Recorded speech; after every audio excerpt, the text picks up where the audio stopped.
Oh iya.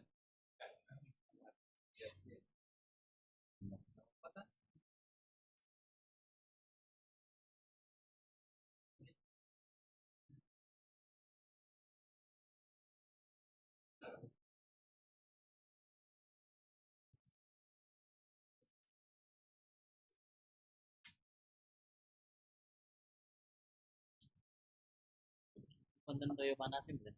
Oh ada. Iki kalau niku Oh nanti air putih panas. Wah, mana rasanya? ajeng anu kopi, cop kopi. Ya, Ajeng anu kopi. Bawa aja dulu. Hah? Terus, masih sini kita. iki 300 ml. Karena itu.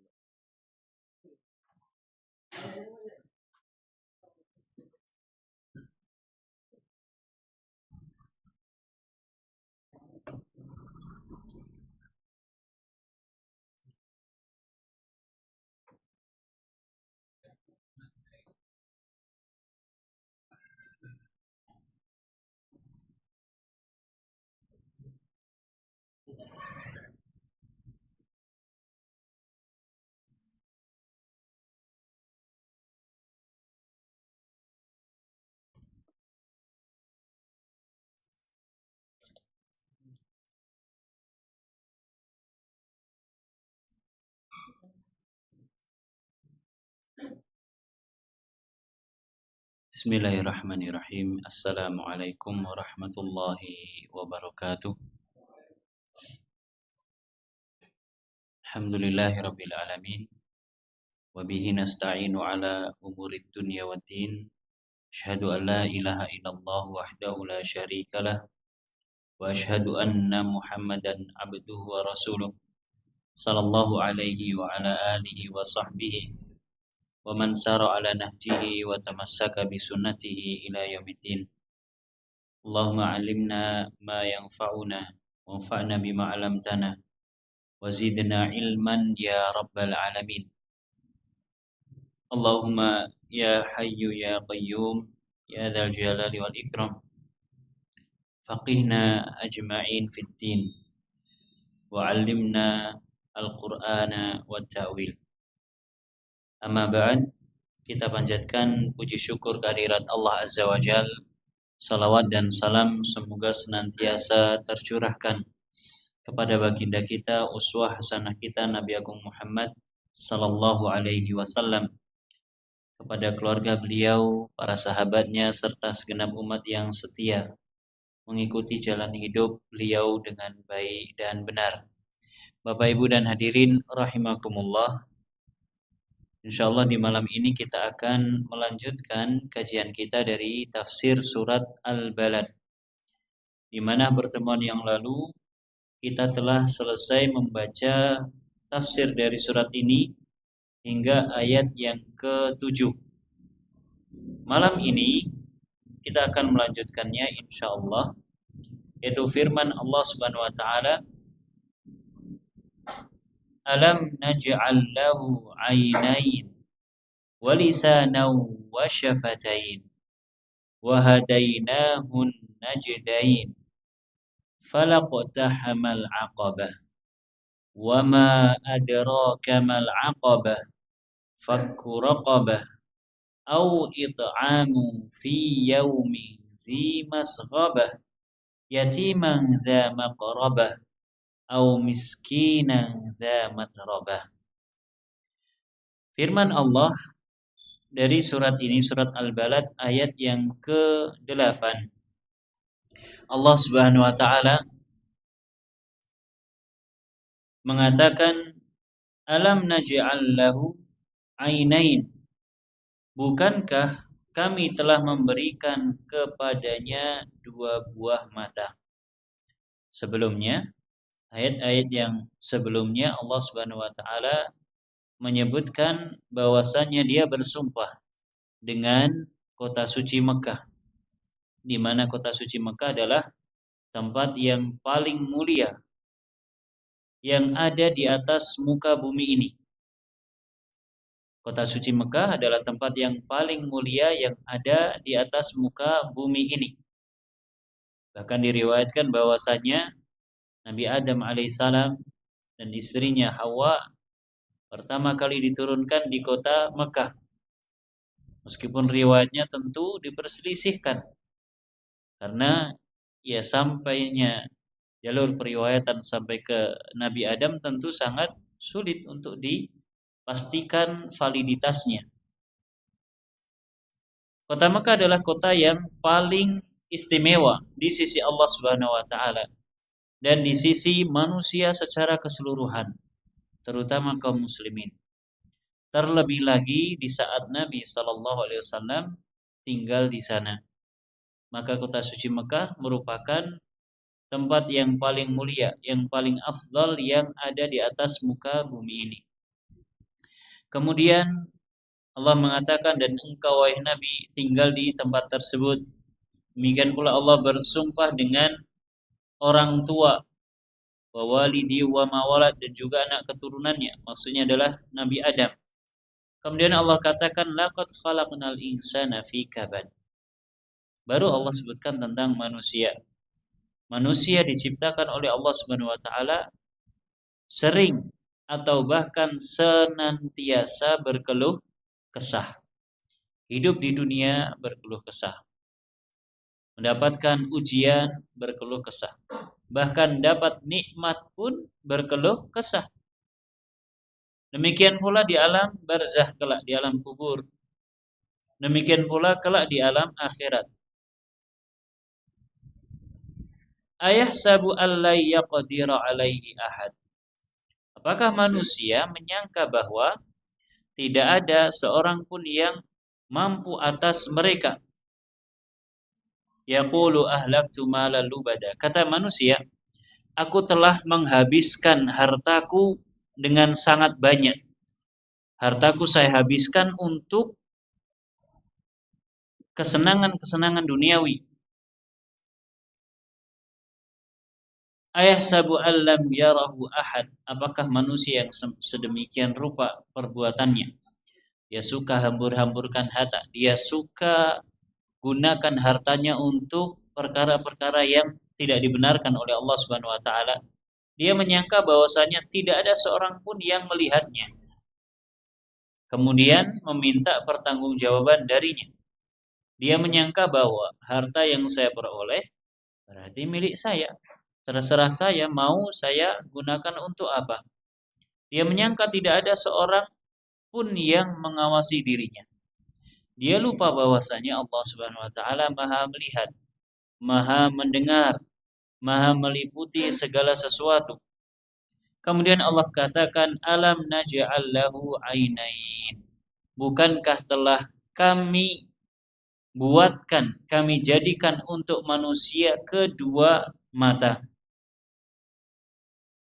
Walisana wa syafatain. Dan bukankah kami telah berikan untuk mereka lisan dan dua buah bibir. Bapak Ibu dan hadirin rahimakumullah, mata merupakan salah satu nikmat yang Allah berikan kepada setiap manusia. Mata adalah nikmat yang luar biasa.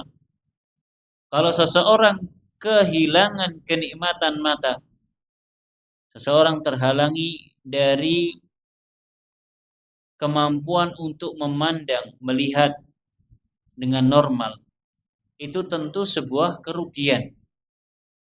Coba Bapak Ibu yang pakai kacamata, coba kacamatanya dilepas, blawur napa mboten? Blawur. Nikmat. Tatkala kita masih memiliki penglihatan yang sehat, yang normal, itu adalah nikmat. Coba kalau ada orang, nas'alullah salama wal afiyah, diberikan ujian oleh Allah Subhanahu wa taala dengan katarak. Ada pengapuran di bola matanya. Sehingga matanya yang normal menjadi tertutup, tidak bisa melihat lagi. Memang bisa disembuhkan, diangkat kapurnya dan seterusnya. Coba yang lainnya, orang yang diuji syaraf matanya putus sehingga tidak bisa lagi digunakan untuk melihat. Bola matanya ada, keduanya bisa melek. Melek ini apa bahasa Indonesia nih?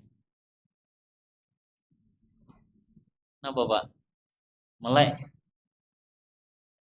Melek ya bahasa Indonesia juga. Kedua-duanya bisa membuka tapi tidak berfungsi. Tapi tidak berfungsi. Maka orang yang semacam ini kehilangan kenikmatan yang besar.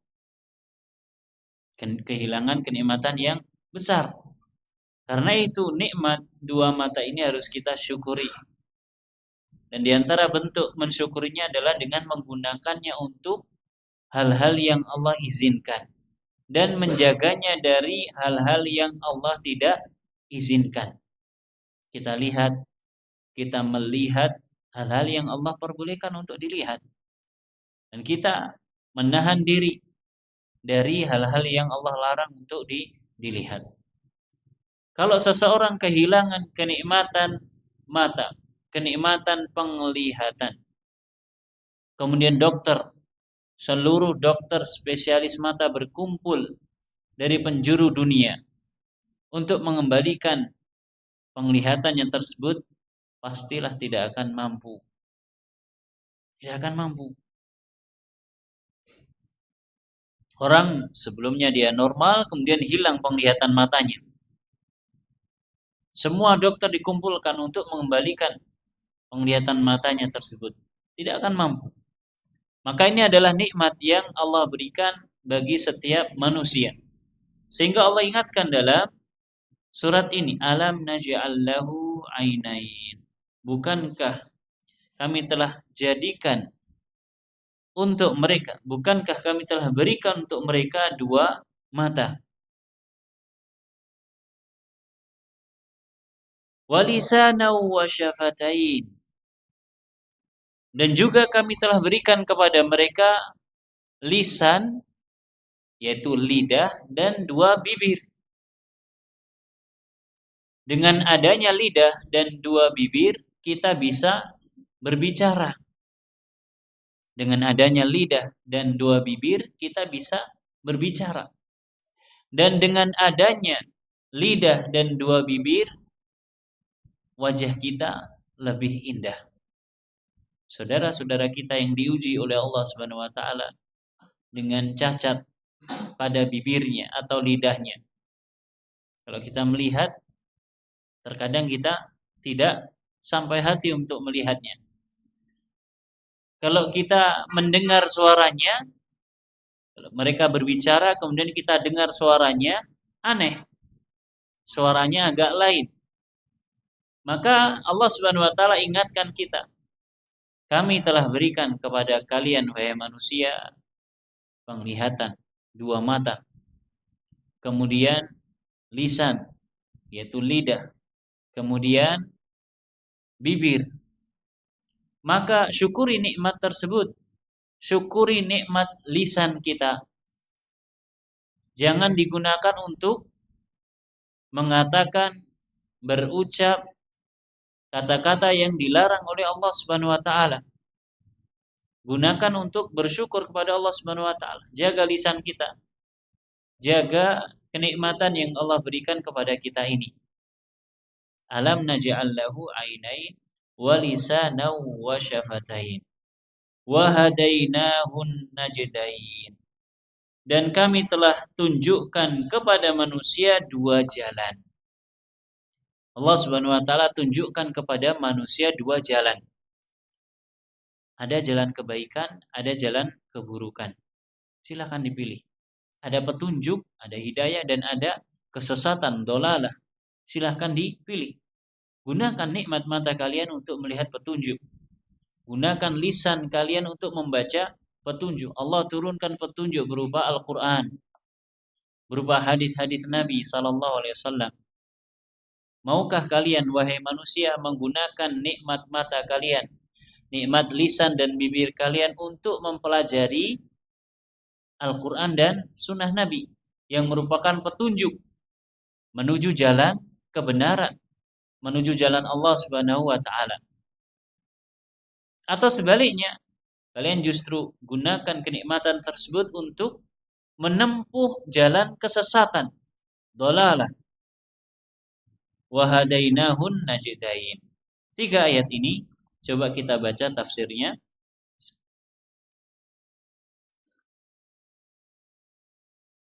Penulis mengatakan, "Tsumma qarrara bi ni'amihi." Allah Subhanahu wa taala setelah bersumpah dan menyebutkan tentang beberapa kondisi manusia, Allah mengikrarkan kenikmatan yang Allah berikan kepada manusia. Allah sebutkan, "Faqala alam naj'al lahu 'ainain." Allah berfirman, "Bukankah telah kami jadikan untuk manusia, untuk kalian wahai manusia, 2 mata, walisana wa syafatain." Kemudian 1 lisan, 1 lidah, dan 2 bibir. Ada nggak Pak orang yang punya 2 lidah? Ada atau tidak? Ilate kaya ulo. Seperti reptil. Ilatnya, lidahnya bercabang. Pada asalnya tidak ada. Namun ada saja orang yang merubah. Subhanallah. Allah ciptakan manusia fi ahsanit taqwim, dengan bentuk yang paling sempurna dibandingkan makhluk yang lain. Allah ciptakan manusia dengan bentuk yang paling sempurna dibandingkan makhluk yang lain. Makhluk yang lain, mereka tidak bisa berjalan dengan tegap, dengan sempurna, dengan kedua kakinya. Napa Pak? Sing saged melampah, melaku, ngadeg jejeg dengan kedua kaki.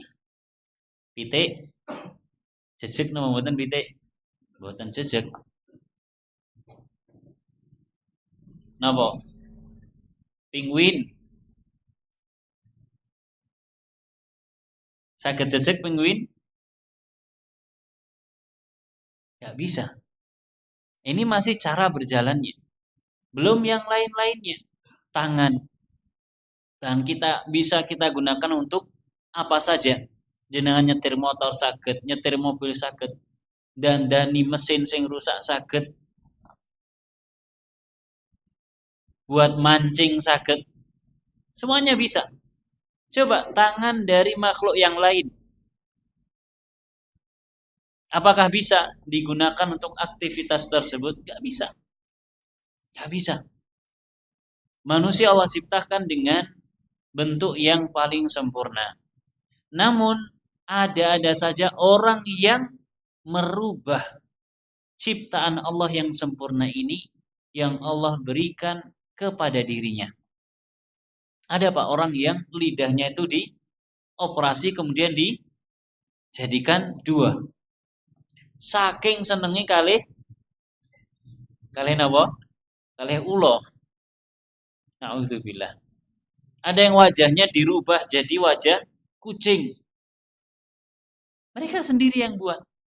Merubah ciptaan Allah Subhanahu wa taala. Para ulama kita Bapak Ibu rahimakumullah, para ulama kontemporer sekarang, mereka ditanya tentang hukum merubah foto atau video seseorang dengan apa istilahnya? Kecerdasan buatan. Jadi mau nih seperti ini terus dirubah. Fatwa ulama kita nggak boleh. Kenapa? Karena ini termasuk bentuk merubah ciptaan Allah. Padahal yang dirubah napa nih? Gambar itu. Jadi kalau iseng-iseng moto sinten misalnya thread kemudian tak edit. Nggak boleh. Nggak boleh. Termasuk merubah ciptaan Allah. Lah mau nit sikile loro kok dadi 3 misalkan. Nggak boleh. Apalagi merubah bentuk fisik secara langsung. Jangankan sampai merubah wajahnya jadi kucing, lidahnya jadi seperti ular. Nyambung rambut saja tidak boleh. Dalam sebuah hadis Nabi mengatakan la'anallahul musilah wal mustausilah. Allah melaknat wanita yang menyambung atau minta disambungkan rambutnya. Nate napa mboten Pak nyambung rambut jenengan? Bapak-bapak mboten nate. Termasuk rambut niku napa? Idep. Idep niku rambut napa sanes? Rambut. Biasanya yang melakukan siapa? Perempuan. Kapan, Mbak? Kapan nyambung idep menjentar idep ketika mau nikahan. Orang itu kalau apalagi sekarang dengan kemampuan orang sekarang wajah biasa semacam ini bisa ganti wajahnya. Niku sing nglamar pangling mungkin nggih. Bojoku kok dudu bojoku sampean kok ganti. Karena di make up dengan sedemikian rupa sampai hilang wajah aslinya. Kemudian bulu matanya disambung, rambutnya disambung pakai sanggul. Itu nggak boleh, Pak. Apalagi sampai merubah bentuk dengan secara detil. Lebih parah lagi. Allah ciptakan manusia dalam keadaan yang sempurna. Laqad khalaqnal insana fi ahsanit taqwim. Dengan sebaik-baik bentuk penciptaan. Di antaranya adalah kedua mata dan juga lisan serta bibir. Allah Subhanahu wa taala ciptakan dengan kesempurnaan.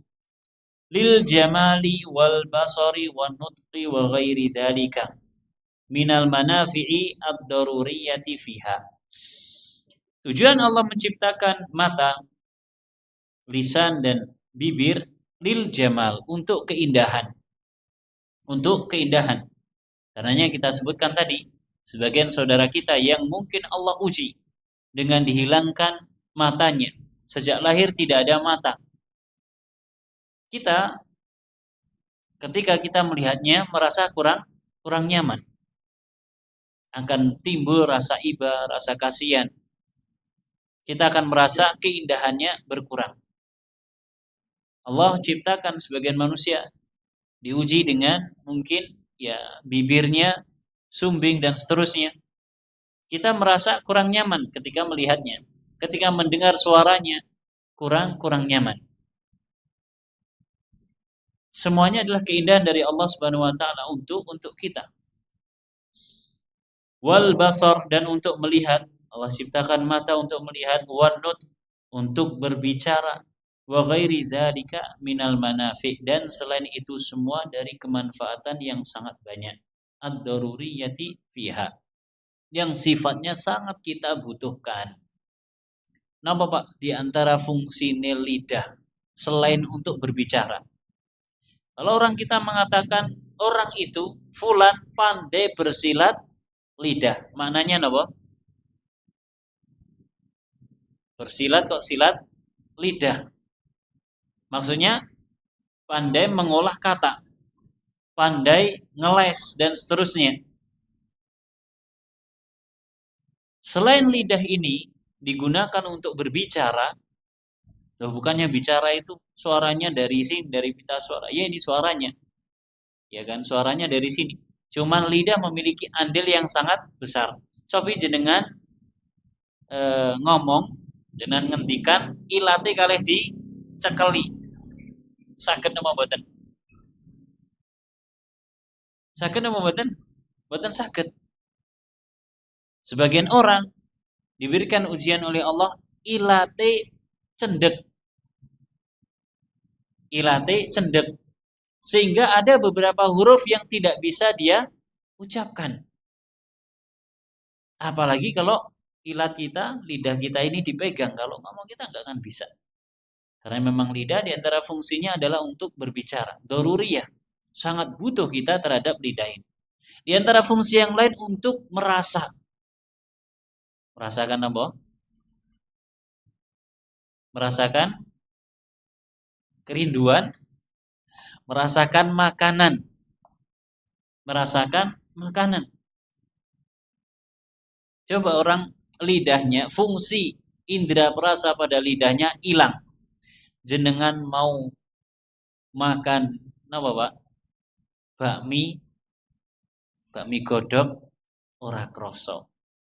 Mau makan apa malih? Makan rujak ya ora krasa. Sarapan sego pecel ora krasa. Semuanya hambar. Allah ciptakan lidah yang terdapat padanya indera perasa. Perlu kita nikmati dan kita syukuri kenikmatan tersebut. Fahadhihi ni'amu ad-dunya. Ini semua adalah kenikmatan dunia. Ini semua adalah kenikmatan dunia. Tsumma qala fi ni'amiddin. Lantas Allah katakan tentang kenikmatan agama. Wa hadainahun najdain. Dan kami telah berikan petunjuk kepada manusia dua jalan.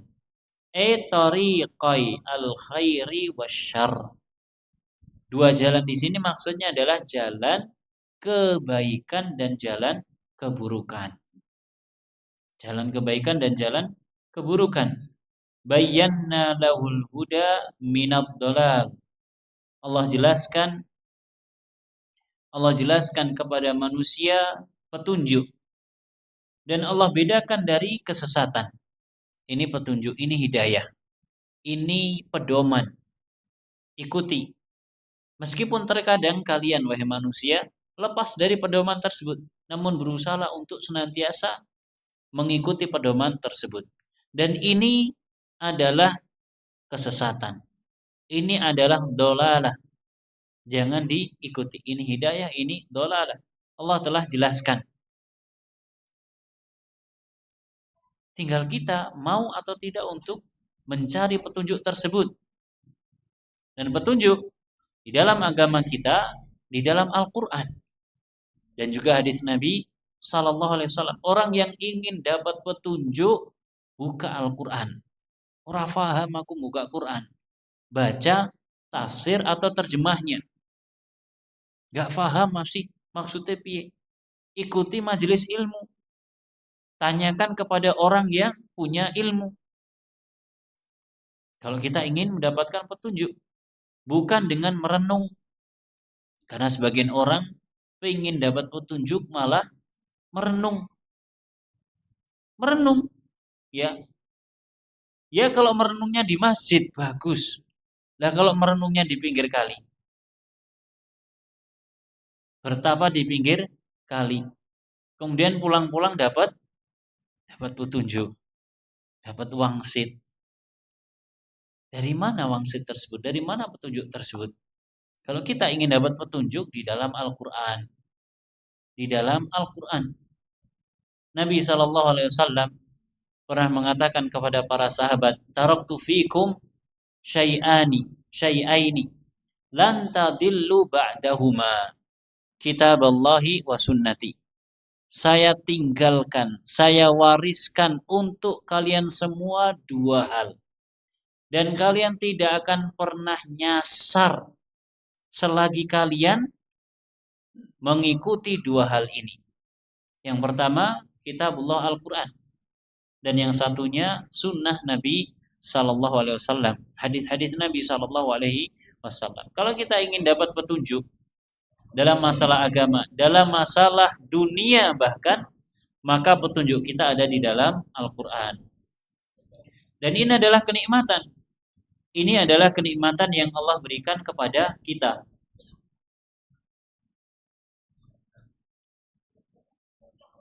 Bapak Ibu rahimakumullah. Ada salah seorang sahabat yang dia datang dari negeri penyembah api. Seorang sahabat datang dari negeri penyembah api. Dan dia pernah menduduki jabatan yang cukup tinggi. Sebagai orang yang, ya katakan kalau dalam masjid dia mungkin imamnya. Orang yang dapat kesempatan untuk menyalakan api tersebut. Dia datang dari negeri Majusi, para penyembah api. Dia merasa kurang nyaman dengan peribadahan kepada api. Maka dia mencari-cari. Dia mendengar ada agama samawi, agama yang turun dari langit. Maka dia melakukan perjalanan dan ketemulah agama Yahudi. Akhirnya dia masuk Yahudi. Setelah itu dia mendengar ada agama lain yang menjadi agama setelah Yahudi, yaitu Nasrani. Maka masuklah dia ke agama Nasrani. Ketika di agama Nasrani dia nyaman dan dia dekat dengan beberapa pendeta. Di antara pendeta yang dekat dengan dirinya ternyata suka nipu. Pendeta yang ada di gereja Nasrani ternyata suka nipu jamaahnya. Dan waktu itu dia mengungkap penipuan tersebut. Hingga pada akhirnya dia diusir.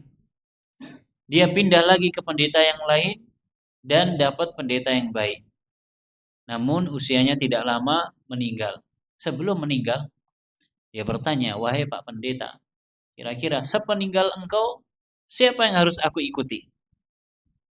Pendeta tersebut berwasiat, "Datanglah ke pendeta itu, karena dia ajarannya masih sama seperti ajaran saya." Pergilah dia ke pendeta, temannya pendeta tersebut. Sama, umurnya tidak lama, usianya tidak lama, kemudian meninggal. Sebelum meninggal minta wasiat lagi. Pindah lagi ke pendeta yang ketiga. Sampai pada akhirnya, tatkala pendeta yang ketiga hendak meninggal, dia bertanya, "Siapa lagi kira-kira sepeninggalmu yang harus saya ikuti?" Kata pendeta tersebut, "Saya sudah tidak tahu lagi. Setahu saya, yang ada sekarang semuanya sudah keblinger. Pendeta-pendeta yang ada sekarang sudah pada melenceng, dolalah. Tapi saya mendengar akan ada nabi terakhir yang muncul di tempat seperti ini dan seperti itu." Dia sebutkan sebagaimana yang ada di dalam Injil, yaitu di Madinah. Maka dia berkemas, sepeninggal pendeta yang ketiga ini, dia berkemas untuk berjalan ke Madinah. Karena dia tidak pernah ke Jazirah Arab, dia pun bertanya-tanya. Setiap orang yang lalu lalang dari Jazirah Arab, dia bertanya, "Bisa nggak saya gabung sama kalian, ngikut sama kalian, ngintil sama kalian sampai ke tempat yang semacam ini, yaitu di Madinah?" Bisa.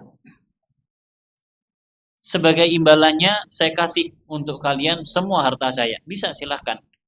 Ternyata dia setibanya di Madinah, ternyata dia dijual sama orang-orang yang barengi tadi. Jadi yang bonceng ini berkhianat. Wong sing ditumpangi malah didol.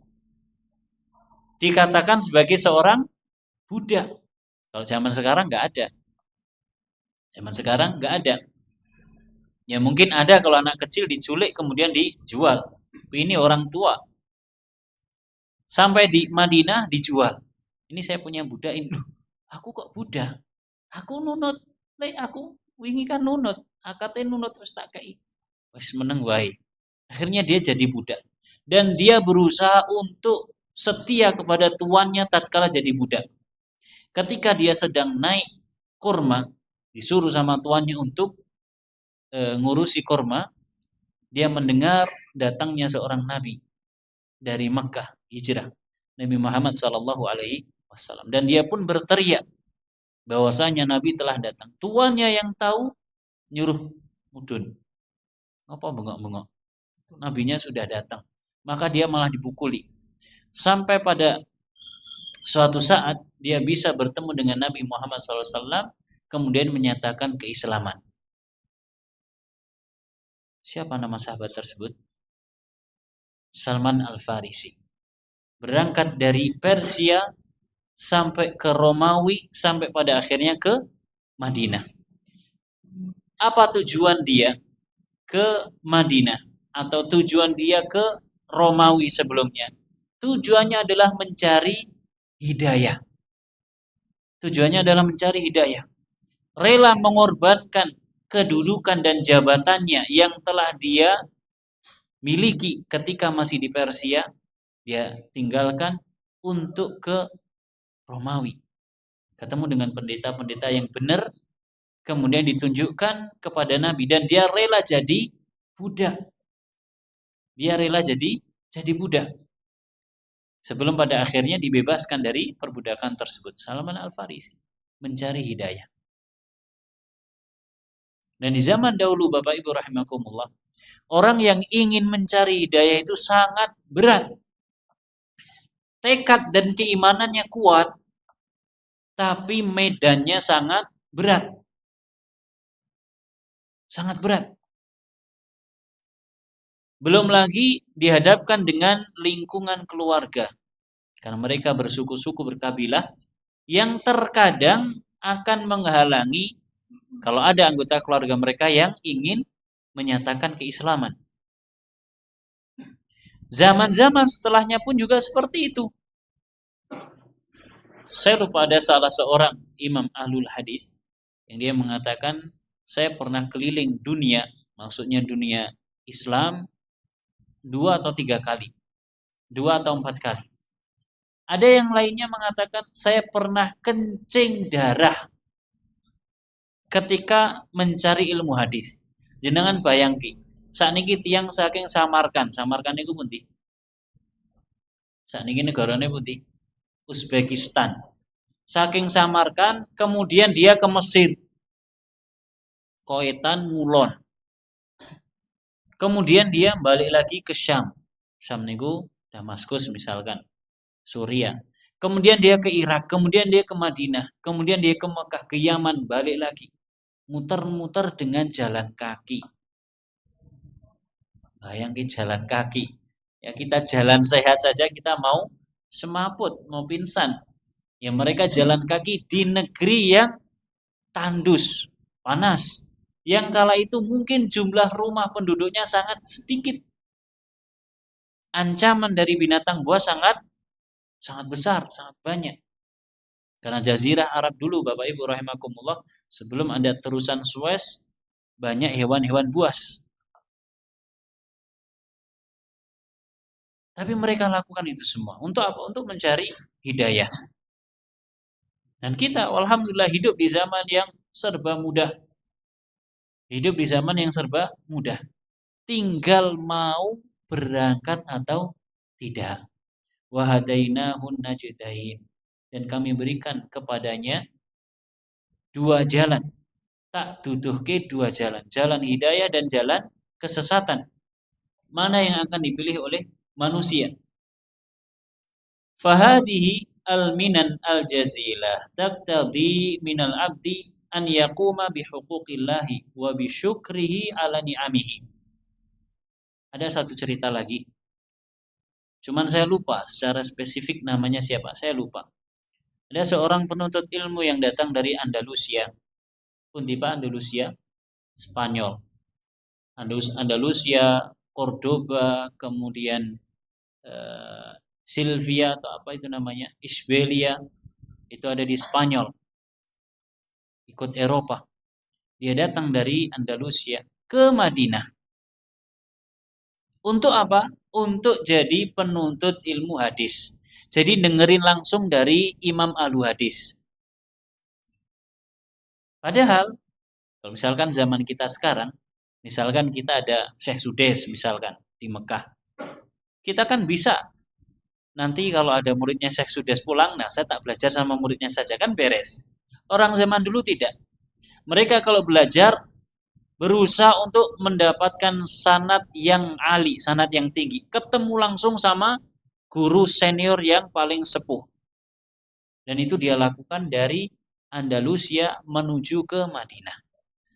Ketika duduk di majelis hadis di Madinah, ada rombongan gajah lewat. Rombongan gajah. Kala itu Masjid Nabawi tidak seperti sekarang besar, kala itu Masjid Nabawi kecil. Ketika ada rombongan gajah lewat, jarang Pak Bu ada gajah lewat Madinah. Seumur-umur kula teng mriku dereng nate mirsani gajah. Ketika ada gajah lewat, semua penuntut ilmu bubar. Gajah, gajah, gajah. Orang Madinah nggak ada yang pernah lihat gajah secara langsung. Bubar semuanya, kecuali satu orang ini. Dan gurunya dan syekhnya. Syekhnya bertanya, "Le, orang melu ndelok gajah?" Jawaban muridnya, "Saya datang ke sini untuk bertemu engkau. Bukan untuk bertemu sama gajah. Adoh-adoh ke Andalusia melaku sampai kene gur ndelok gajah. Nggonku akeh. Kalau bahasa kita mungkin seperti itu. Di tempat kami banyak. Tapi kan ini jarang-jarang kita ada gajah lewat di Madinah. Si murid nggak peduli. Karena memang tujuan dia ke situ adalah untuk mencari hidayah. Satu cerita lagi. Imam Ahmad bin Hambal di akhir hayat tatkala beliau difitnah oleh musuh-musuhnya, kemudian dipenjarakan dan dilarang untuk mengajar. Di penjara tentu dilarang untuk mengajar. Datang orang dari Spanyol kalau tidak salah. Sampai di sana, dia cari Imam Ahmad di mana? Udah di penjara. Waduh, akhirnya dia kunjung. Wahai Imam, saya datang untuk belajar. Kata Imam Ahmad, saya sudah tidak bisa lagi mengajar. Wahai Imam, saya datang dari jauh. Rugi saya sudah sampai sini, nggak belajar dari dirimu. Kata Imam Ahmad, piye yo? Lah posisiku saiki di penjara. Ya sudah, gini saja. Kamu setiap hari datang ke sini, ke penjara ini. Tapi maca dadi pengemis. Setiap hari disuruh ngemis sama Imam Ahmad. Dan setiap kamu datang saya akan sampaikan kepadamu beberapa hadis. Dan kamu bisa mencatatnya. Dan itu dilakukan. Mereka, Bapak Ibu rahimakumullah, tatkala mencari hidayah, menuntut ilmu, mengorbankan semua yang mereka miliki. Termasuk Imam Bukhari. Seingat saya Imam Bukhari itu menghabiskan warisan bapaknya semuanya. Untuk apa? Untuk bekal menuntut ilmu. Maka Allah katakan wahadainahu najdain. Kami berikan dua jalan. Jalan hidayah atau jalan kesesatan. Orang dapat warisan, mau buat apa warisannya? Jenengan dapat warisan 300 triliun. Buat apa kira-kira? Bingung. Itu kok nih dawet wong saya Indonesia bisa buat kolam dawet nggih. Kita dapat warisan, bingung mau buat apa? Kalau orang yang bijaksana dia akan gunakan untuk kebaikan, terutama kebaikan akhiratnya. Wahadainahun najdain. Maka kenikmatan yang luar biasa ini mengharuskan seorang hamba untuk menunaikan hak-hak Allah Subhanahu wa taala dan bersyukur kepada Allah atas kenikmatan-kenikmatan itu. Wa alla yasta'ina biha ala ma'asi Allahi. Dan hendaknya dia tidak gunakan kenikmatan yang Allah berikan kepadanya untuk berbuat maksiat kepada Allah. Silahkan jenengan kalau mau maksiat, tapi jangan gunakan kenikmatan yang Allah berikan kepada kalian. Aku harap maksiat tangan nganggo tangan misalnya. Aku harap ngerasani pakai lisan. Ya silahkan, tapi jangan gunakan lisan ini. Kenapa? Karena lisan ini kan nikmat dari Allah. Silahkan kalau mau bermaksiat, tapi jangan di bumi Allah. Nah terus di mana? Gak akan mungkin. Kalau kita mau berpikir semua ini adalah kenikmatan dari Allah, tugas kita adalah menggunakannya untuk ketaatan, untuk kebaikan, bukan untuk kemaksiatan. Jangan pernah kita gunakan kenikmatan dari Allah Subhanahu wa taala untuk durhaka kepada Allah Subhanahu wa taala. Wallahu taala a'lamu bishawab. Bapak Ibu rahimakumullah. Barangkali ini yang bisa disampaikan, mudah-mudahan bermanfaat. Mohon maaf kiranya ada kesalahan dan kekurangan. Insyaallah kita lanjutkan pada pertemuan mendatang. Wallahu taala a'lam. Kita akhiri dengan membaca doa kafaratul majlis. Subhanakallahumma wa bihamdika asyhadu an la ilaha illa anta astaghfiruka wa atubu ilaik. Wa sallallahu ala nabiyyina Muhammad wa ala alihi wa sahbihi wasallam. Wassalamualaikum warahmatullahi wabarakatuh.